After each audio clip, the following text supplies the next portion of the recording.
찬송가 313장 함께 찬양하시겠습니다. 찬송가 313장입니다.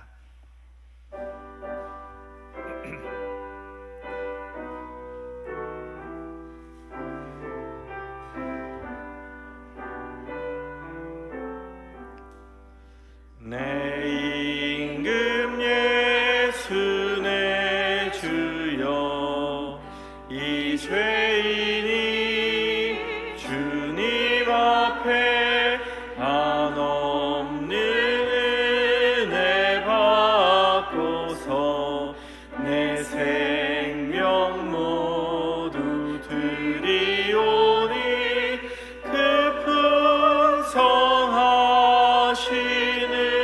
종을 주 내게 내려주소서. 내 임금 예수 내 주여, 내 허물은 덮으시고 주 십자가에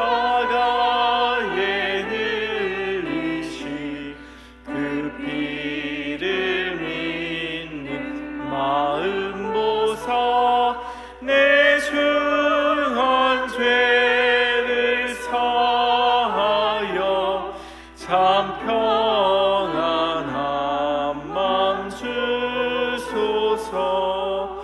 내 임금 예수 내 주여, 주 은혜에 감격하여 한없는 감사 찬송을 내 주님 앞에 드리오며 내 마음과 정성 다하여 늘 기뻐하며 살리라. 내 임금 예수 내 주여, 이 마음과 이 천한 몸 그 보배 피로 값주고 주 친히 사신 것이오니 나 이제 사나 죽으나 주 뜻만 따라 살리라.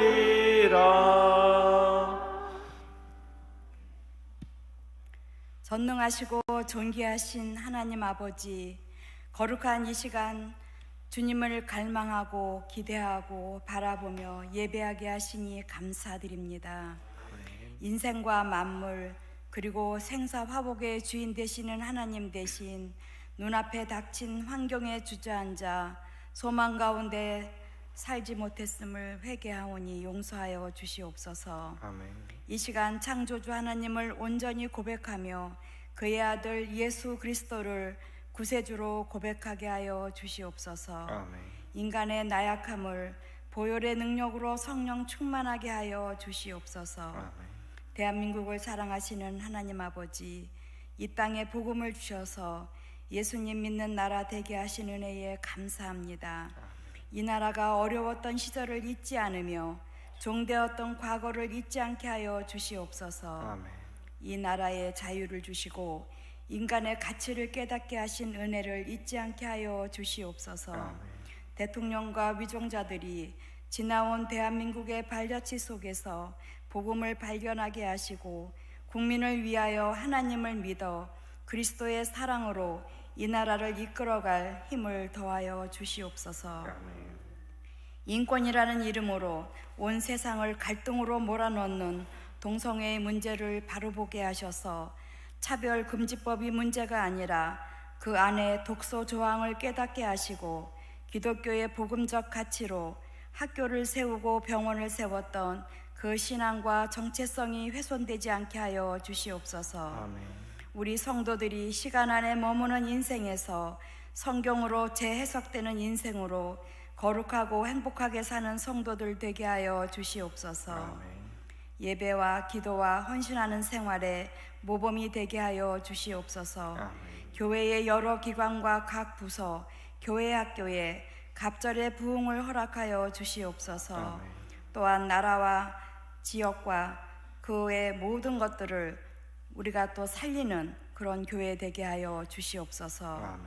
교회가, 성도가 어떻게 세상 속에서 영향력을 주고 살아갈지를 이 시대에 우리의 삶으로 신앙을 풀어가게 하여 주시옵소서. 아멘.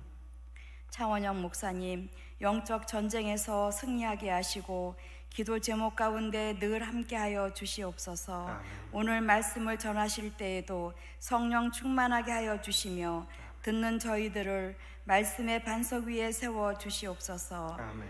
호산나 찬양대의 찬양이 주님께 영광이 되며 우리 마음에는 기쁨이 되게 하여 주옵소서. 아멘. 우리의 산 소망 되시는 예수 그리스도의 이름으로 기도하옵나이다. 아멘.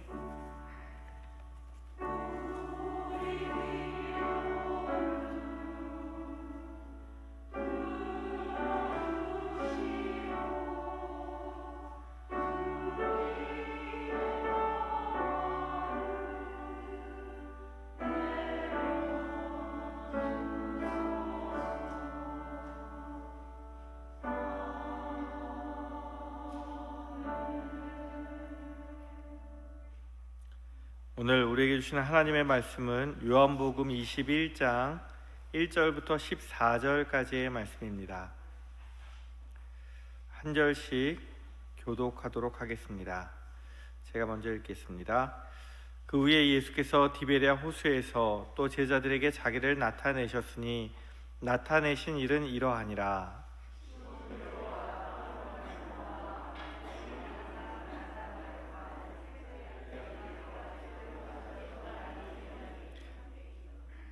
시몬 베드로가 나는 물고기를 잡으러 가노라 하니 그들이 우리도 함께 가겠다 하고 나가서 배에 올랐으나 그날 밤에 아무것도 잡지 못하였더니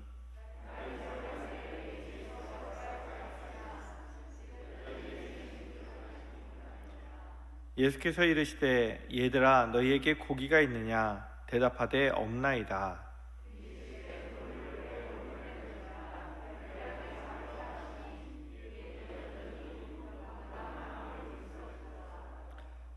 예수께서 사랑하시는 그 제자가 베드로에게 이르되 주님이시라 하니 시몬 베드로가 벗고 있다가 주님이라 하는 말을 듣고 겉옷을 두른 후에 바다로 뛰어내리더라.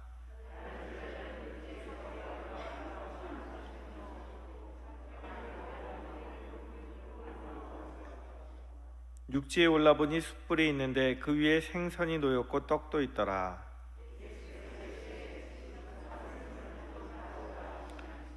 시몬 베드로가 올라가서 그물을 육지에 끌어올리니 가득 찬 큰 물고기가 153마리라. 이같이 많으나 그물이 찢어지지 아니하였더라.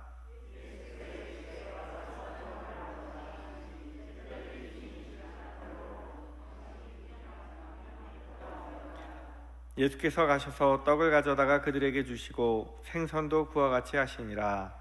이것은 예수께서 죽은 자 가운데서 살아나신 후에 세 번째로 제자들에게 나타나신 것이라. 아멘.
말씀 14절을 보면 부활하신 주님께서 제자들에게 세 번째 나타나셨다라고 기록하고 있습니다.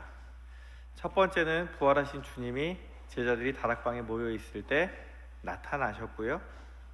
그 자리에 누가 없었냐면 도마가 없었어요. 하필이면 의심 많은 도마가 없어서 두 번째 도마가 있을 때 다시 나타나시고요.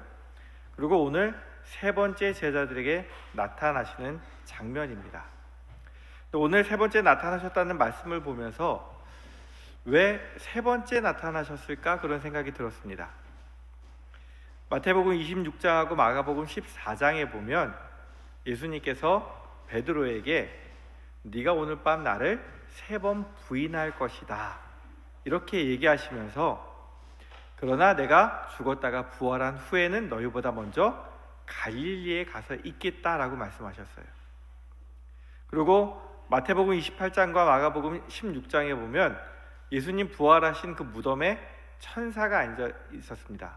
그리고 여인들이 왔을 때 주님이 부활하셨다. 그리고 너희는 제자들에게 가서 주님이 너희보다 먼저 갈릴리로 가실 것이라고 이야기하라고 말씀을 하십니다. 자, 주님께서 친히 먼저 내가 갈릴리로 가겠다라고 말씀을 하셨고 천사들도 부활하신 주님이 갈릴리에 가서 기다리실 것이라고 말씀을 했습니다. 그러면 가장 먼저 만나는 장소가 어디여야 맞겠습니까? 갈릴리여야 되지 않겠습니까? 근데 오늘 말씀해 보니까 세 번째로 만나셨다 그렇게 말씀을 하십니다. 그래서 저는 왜 예수님께서 말씀하셨는데도 불구하고 이 갈릴리에서의 만남이 세 번째일까? 그게 궁금했습니다. 그리고 왜 제자들은 예루살렘에서 예수님을 만났는데 지금 갈릴리에서 물고기를 잡고 있을까? 왜 부활하신 주님은 제자들이 이미 예루살렘에서 만나셨음에도 불구하고 다시 갈릴리로 오게 하셔서 또 그들을 만나셨을까 하는 의문이 들었습니다. 오늘 말씀에 보면 11명의 제자가 아니라 7명의 제자가 나옵니다. 시몬 베드로, 그다음 의심 많았던 도마, 경건했던 나다나엘, 그 다음에 세베대의 아들들인 야고보와 요한, 그리고 2명이 누군지는 이름을 밝히지 않고 있습니다. 7명이 나와 있습니다. 안드레와 다른 3명은 어디 갔는지 모르겠지만 어쨌든 함께 있다가 내가 물고기를 잡으러 가겠다라고 이야기할 때 따라 나왔던 사람들이 총 7명입니다. 우리는 예수님의 제자들이 주님과 함께 예루살렘에 올라갈 때에 어떻게 행동했는지를 기억하고 있습니다. 많은 사람들이 주님이 예루살렘에 올라가실 때에 예수님은 정말 말씀에 권위가 있으셔. 그리고 누구보다 잘 가르치셔. 거기다가 병자들도 고치시고 적은 떡과 물고기로 많은 사람들을 먹이시고 그것이 많이 남을 수 있도록 기적을 베푸시는 분이셨어. 우리는 예수님이 우리의 메시아, 왕이 되셨으면 좋겠어. 사람들은 예수님이 왕이 되기를 원하고 기대했습니다. 그렇게만 되면 그들의 질병의 문제, 먹고 사는 문제가 해결될 것이기 때문이었습니다. 하물며 예수님 옆에서 예수님을 바라보던 3년간 예수님을 따라다니던 제자들은 어떤 마음을 품고 있었겠습니까? 사람들이 다 예수님을 좋아하고 이제는 예수님을 메시아로 추대하려고 하는 그 분위기를 보면서 이들이 야망을 품었습니다. 예수님 옆에 있다 보면 나도 남들이 부러워하는 자리, 남들이 성공했다라고 이야기하는 자리에 앉을 수 있지 않을까? 그러니까 나는 예수님과 함께 이번에 올라가서 큰 성공을 거두어야 되겠다. 그러니까 오죽하면 세베대의 2 아들들은 어머니를 동원해서 예수님께 청탁을 합니다. 당신의 오른편과 왼편에 내 아들 야고보와 요한을 앉혀주십시오. 엄마까지 동원을 해요. 이걸 보면서 다른 제자들이 화를 냅니다. 왜 화를 냈을까요? 자기들도 그 자리에 앉고 싶은데 세베대의 아들들이, 엄마와 또 예수님의 어머니가 친척이었거든요. 그걸 이용해서 청탁하는 것을 보고 화가 났습니다. 서로 출세하고 싶은 마음이 있었습니다. 그래서 그들은 올라가면서 계속 누가 크냐는 논쟁을 하면서 싸우게 됩니다.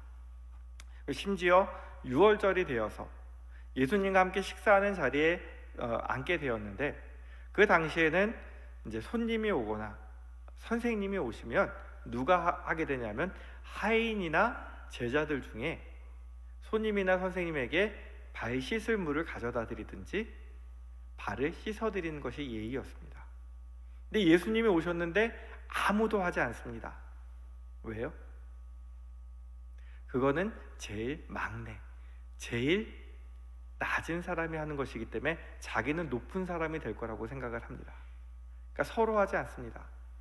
그러니까 예수님께서 먼저 발을 씻어주면서 너희 중에 크고자 하는 자는 섬기는 자가 되어야 된다, 이렇게 말씀을 하십니다. 예수님에 대해서 기대를 하고 있었던 이 제자들은 예수님의 말씀이 귀에 들어오지 않습니다. 세족식을 하고 이 유월절 음식을 먹을 때까지만 해도 주님이 고난 당하신다는 생각을 절대 할 수가 없었습니다. 예수님께서 성에 입성하실 때 사람들이 그렇게 환호하고 예수님께 인기가 많았는데 예수님이 과연 고난을 당하실까? 예수님 말씀하시죠? 베드로에게 식사하시면서 네가 오늘 나 3번 모른다고 할 거야. 너희들은 다 나 버리고 도망갈 거야. 그러나 제자들은 그렇게 생각하지 않았습니다. 예수님이 우리를 누구를 크게 쓰실지 보려고 시험하시나 보다. 그러니까 베드로는 뭐라고 대답하냐면, 주님, 내가 주와 함께 죽을지언정 절대로 주님을 부인하지 않겠습니다.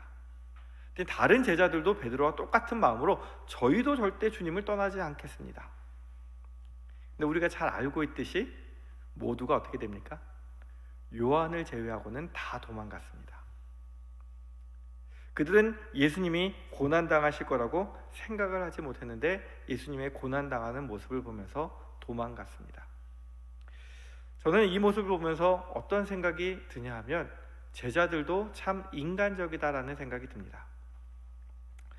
일제강점기에 신사참배를 하지 않는 믿음의 신앙 선조들도 있었지만 대부분의 신앙 선조들은 우상 숭배와 타협을 했습니다.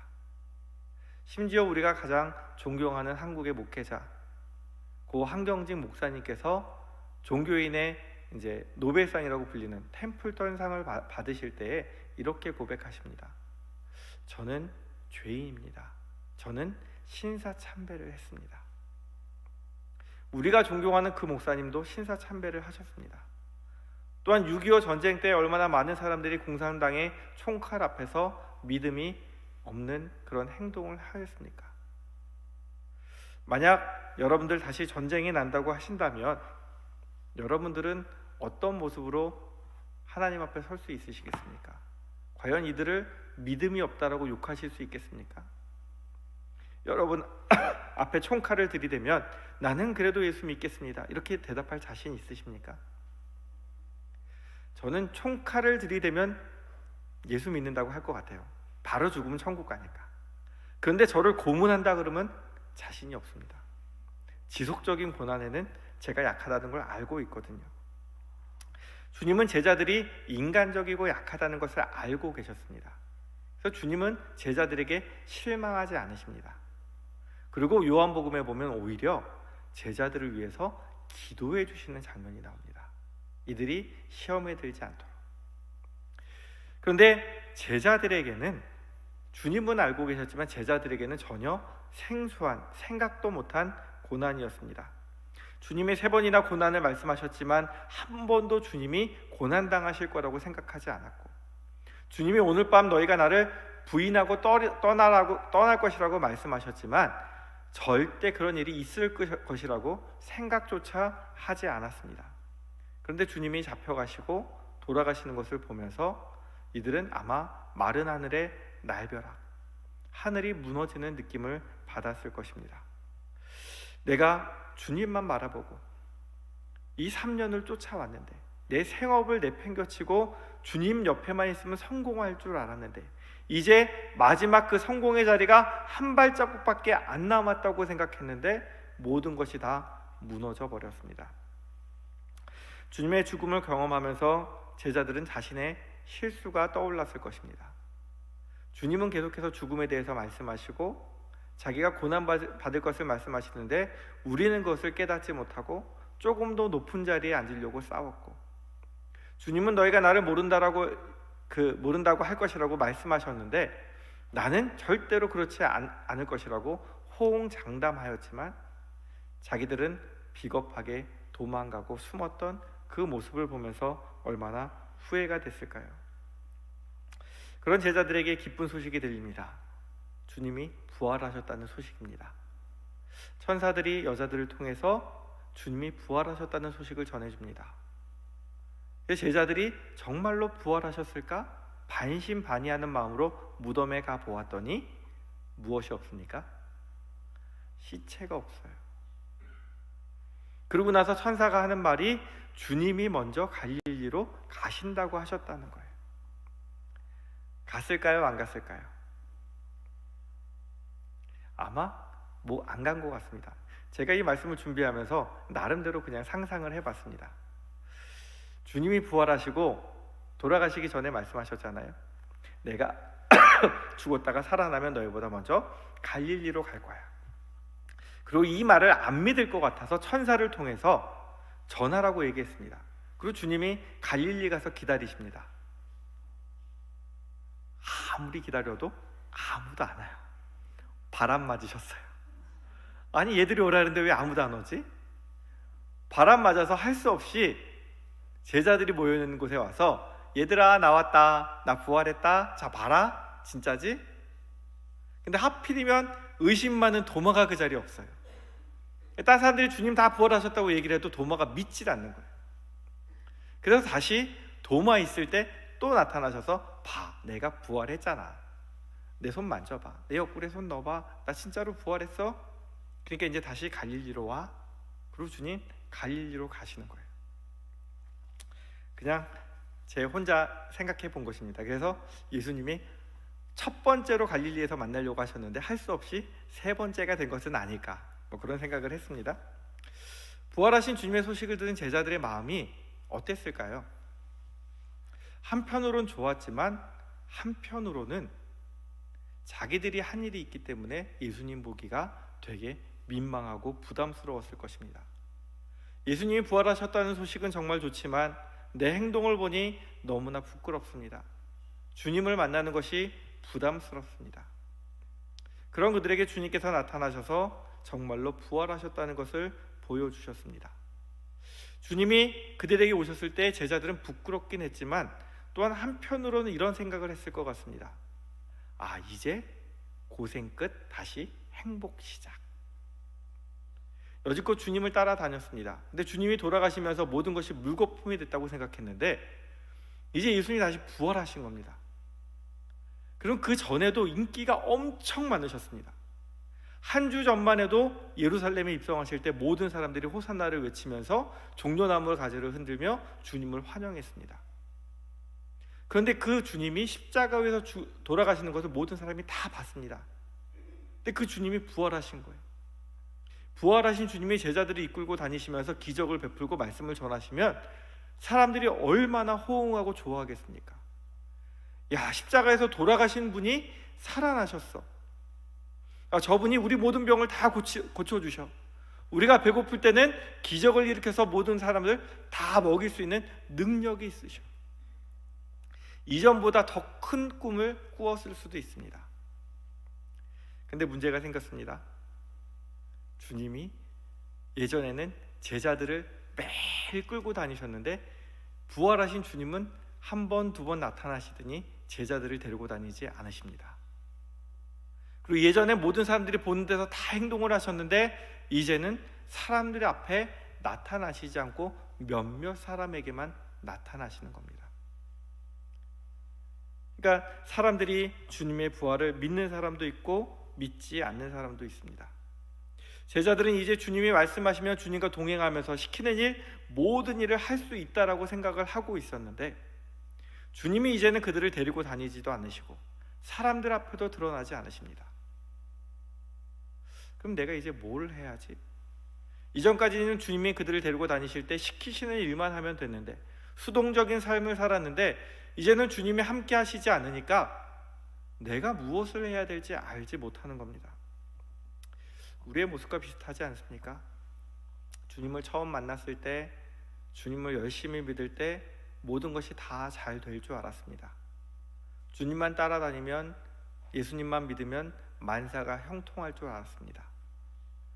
살다 보니 아프고, 살다 보니 사업도 망하고, 살다 보니 가정에 문제도 생기고, 힘들고 어려운 일이 너무나 많이 생깁니다.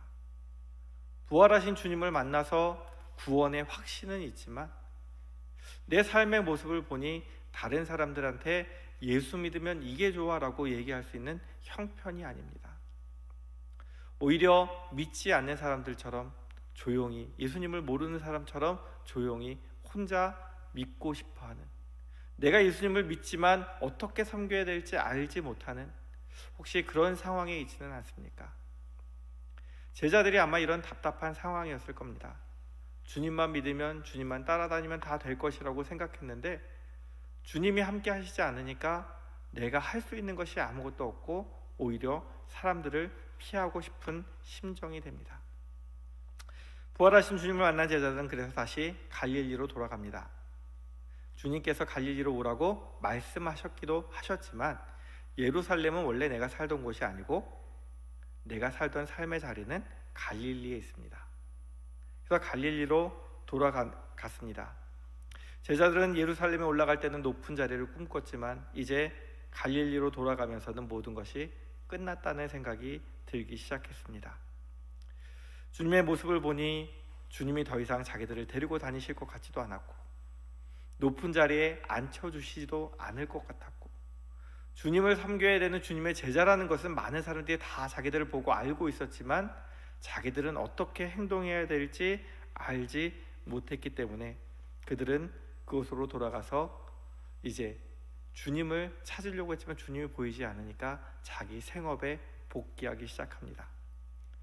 그래서 주님을 기다리다가 베드로가 나는 고기라도 잡으러 갈래 했더니 따라 나온 사람이 6사람입니다.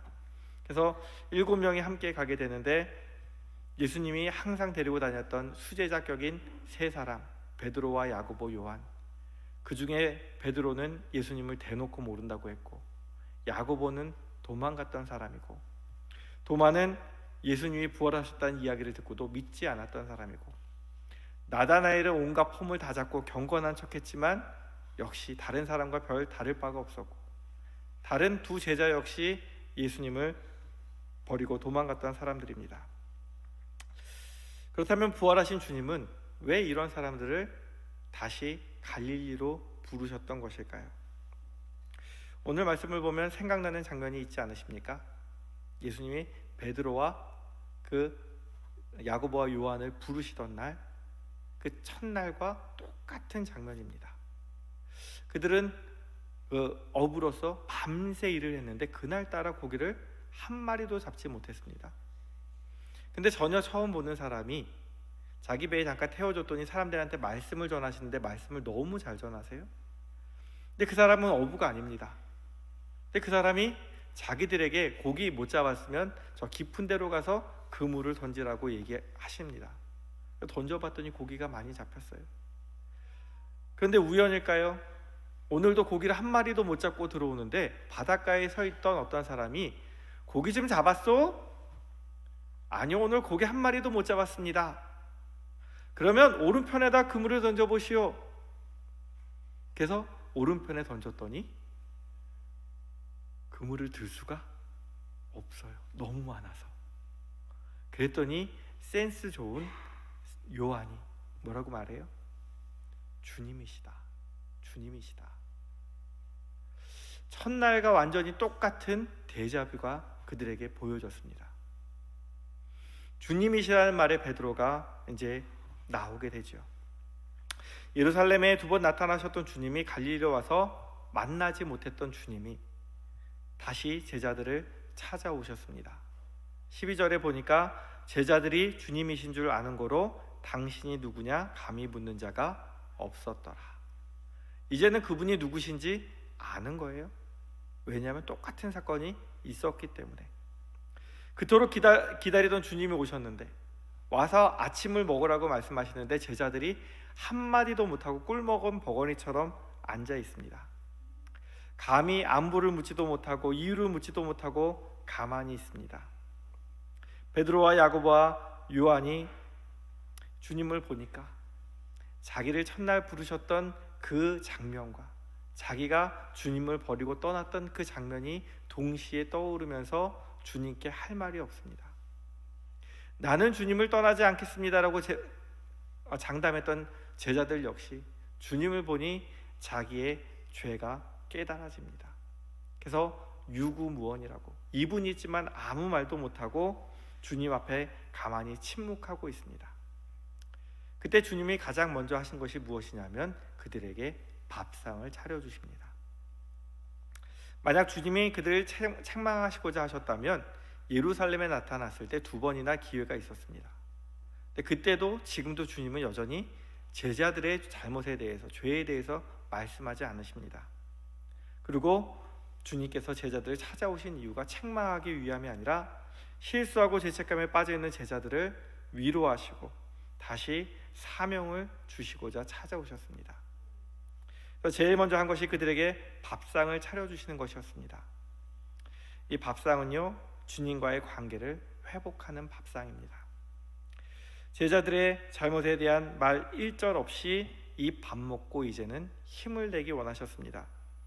이전에는 주님이 그들을 데리고 다니시면서 앞에서 이끌어 주셨지만 이제는 주님께서 승천하실 것이고 앞으로 제자들이 스스로 주님을 위해서 일해야 되는데 이제는 이 밥상에서 이 밥 먹고 힘내서 힘을 회복하고 나를 위해 살라고 밥상을 차려주시는 겁니다. 밥상에는 사람을 생각하는 사랑이 있고 밥상에는 사람의 힘을 북돋아주는 힘이 있는 것 같습니다. 얼마 전에 같이 딸들하고 밥을 먹다가 딸들이 웹 드라마를 보는 거예요. 그게 무엇인가 봤더니 한석규가 나오는 오늘은 좀 매울지도 몰라 라는 드라마였습니다. 저는 한 2편밖에 안 봤지만 이 시리즈로 되어 있는데 그 내용이 무엇이냐면 한 부엌일에 아주 젬병이었던 인문학자가 평생 교수하면서 공부만 했던 사람이 그 아내가 이제 아프게 되어서 밥을 먹지 못합니다.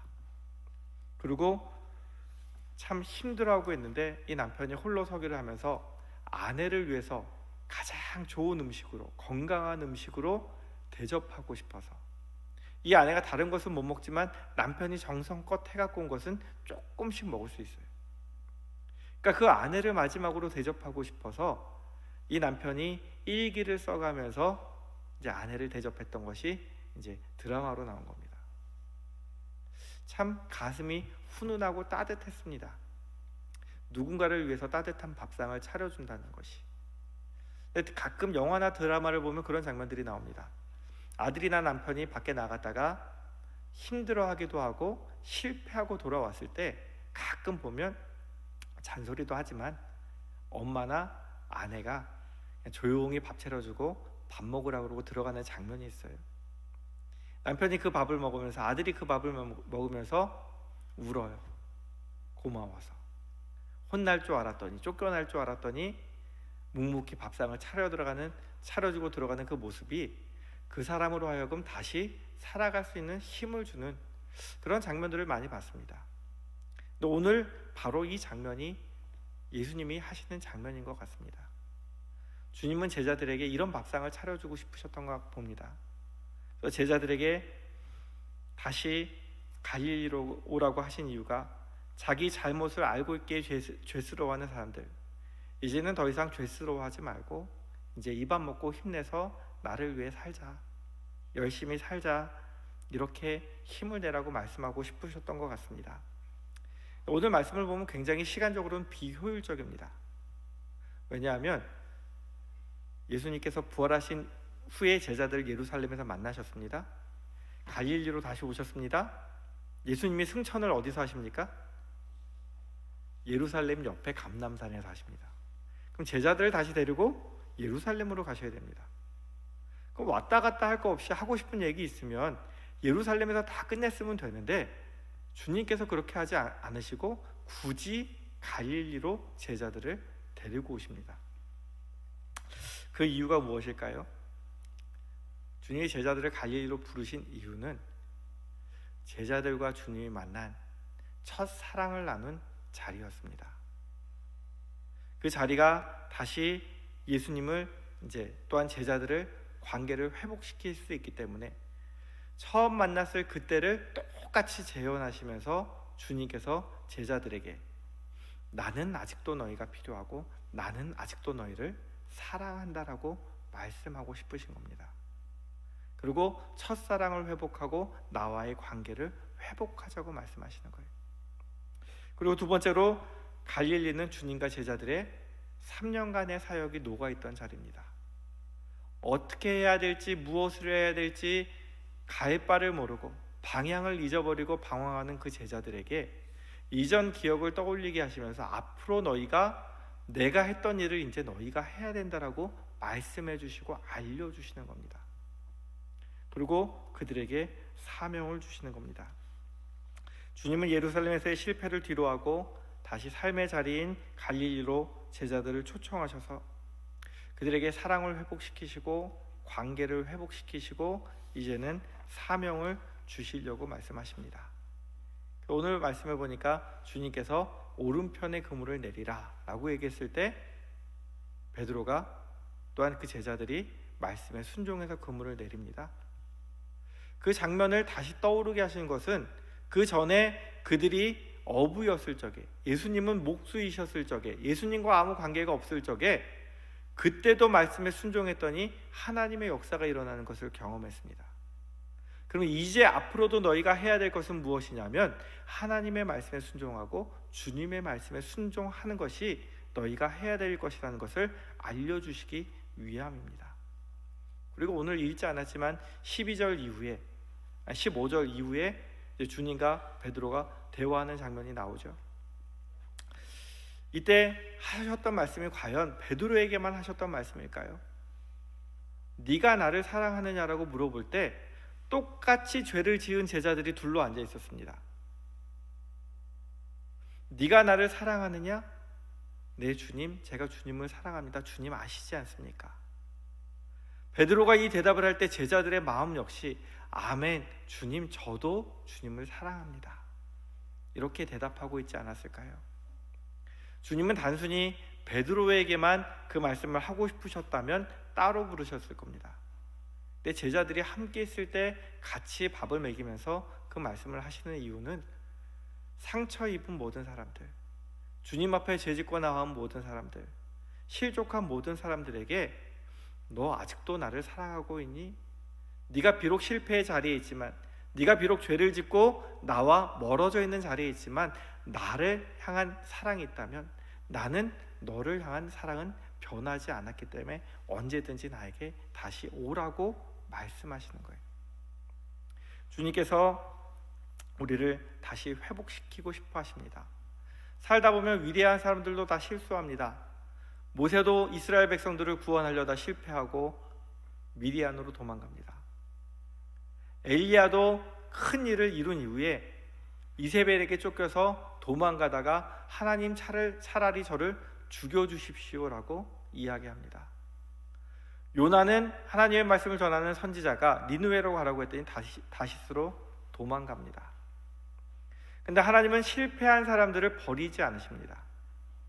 모세를 다시 떨기나무 아래서 불러서 소명을 회복시켜 주셨고, 엘리야를 로뎀나무 그늘 아래서 다시 회복시켜 주셨고, 요나를 물고기 뱃속에서 회복시키시면서 이제 너가 할 일이 있다라고 사명을 회복시켜 주셨습니다. 제자들도 회개하고 괴로워는 했지만 용서에 대한 확신이 없었습니다. 그래서 주님을 볼 때마다 쥐구멍에 숨고 싶었습니다. 근데 이제는 주님이 더 이상 그렇게 하지 말라고 말씀하십니다. 이제 내가 차려주는 이 밥을 먹고 다시 나와의 관계를 회복하고 이제 힘내라고 말씀하십니다. 우리 역시 살아가다 보면 실패의 자리에 있을 수밖에 없고, 또한 죄를 짓고 하나님과 멀어질 수밖에 없을 때가 있습니다. 그러나 주님께서는 우리가 그런 일로 하나님과 멀어지기를 원하지 않으십니다. 우리가 실패했던지 죄를 지었던지 다시 우리를 찾아오셔서 주님께서 우리에게 밥상을 차려주시기 원하세요. 근데 어떤 밥이냐 하면 주님의 생명의 떡이 되어주셔서 자신의 살과 피를 우리에게 주시면서 너와 내가 하나라고 말씀하십니다. 주님께서는 주님을 부인했던 큰 죄도, 주님을 버리고 도망갔던 죄도, 주님을 믿지 못했던 죄도 다 용서하셨습니다. 과거가 아니라 앞으로가 더 중요하다라고 말씀하고 계십니다. 갈릴리는 용서의 자리인 동시에 회복의 자리였고, 또한 주님께서 제자들을 믿고 다시 사명을 맡겨주시는 장소였습니다. 제자들을 갈릴리로 부르신 것처럼 많이 힘들고 어려우신 분이 계시다면 주님이 갈릴리로 오라고 하실 때에 주님, 제가 여기 있습니다. 비록 제가 죄가 많아서, 제가 부족한 것이 많아서 주님 앞에 서기엔 부족하지만 저를 부르신다면 주님으로 저를 먹여주십시오. 주님의 몸이 저의 몸이 되게 하시고 주님의 피가 저의 피가 되게 하셔서 주님의 능력을 힘입어 살아갈 수 있는 주님의 사람이 되게 하여 주십시오. 주님이 차려주시는 밥상으로 다시 찾아오시는 주님을 만날 수 있는 저와 성도님들이 되기 원합니다. 기도하겠습니다. 하나님 아버지, 제자들에게 아침을 차려주시며 그 마음을 회복시켜 주신 주님을 기억합니다. 죄와 허물이 많아 어쩔 줄 모르는 제자들의 허물을 덮으시고 그들을 여전히 사랑한다는 것을 보여주신 주님, 우리 역시 이 세상을 살아가며 좌절하고 실패하고 죄 가운데 살아가고 있습니다. 이런 부족한 우리도 갈릴리로 불러주셔서 주님의 사랑을 다시 한번 경험하게 하시고 잃어버린 주님을 향한 사랑을 품고 주님이 주시는 소명을 이루기 위해 열심히 살아가는 저희들 되도록 인도하여 주옵소서. 우리의 부족한 모습에 실족하지 않게 하시고 변함없이 우리를 사랑하시는 주님만 바라보고 살아가는 복된 삶이 될 수 있도록 인도하여 주옵소서.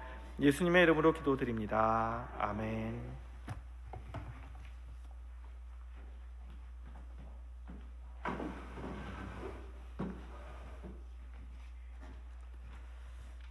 교회 소식 전합니다. 지난주 오후 예배 성경 퀴즈 대회 은혜 가운데 잘 마쳤습니다. 감사드리고 이번 주 금요기도의 특성놀이 중등부 교사들, 다음 주는 아동부 교사들입니다.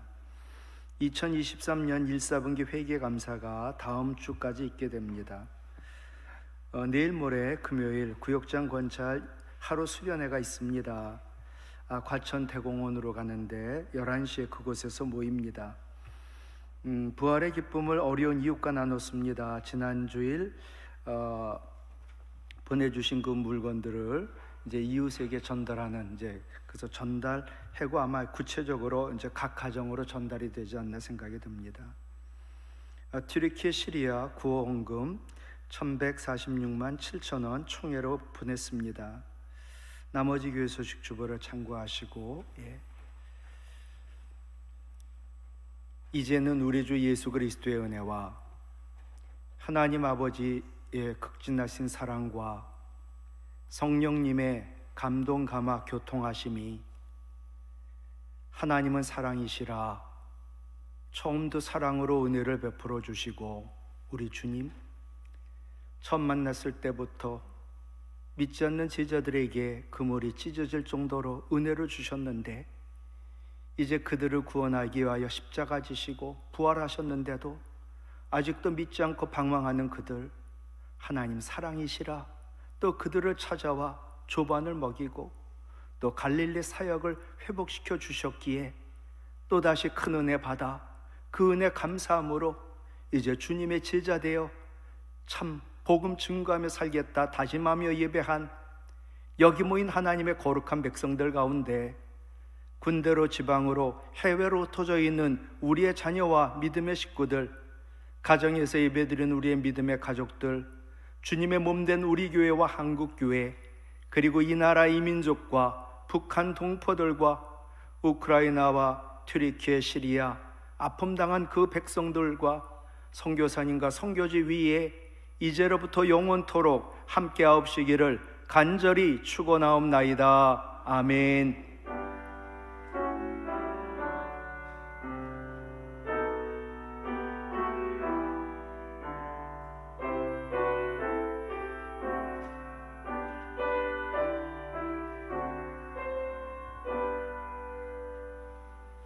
다 같이 일어나셔서 우리 가족을 축복합니다. 3일 동안도 승리하고 돌아오시기를 바라고 내일 새벽에도 뵙기를 원합니다.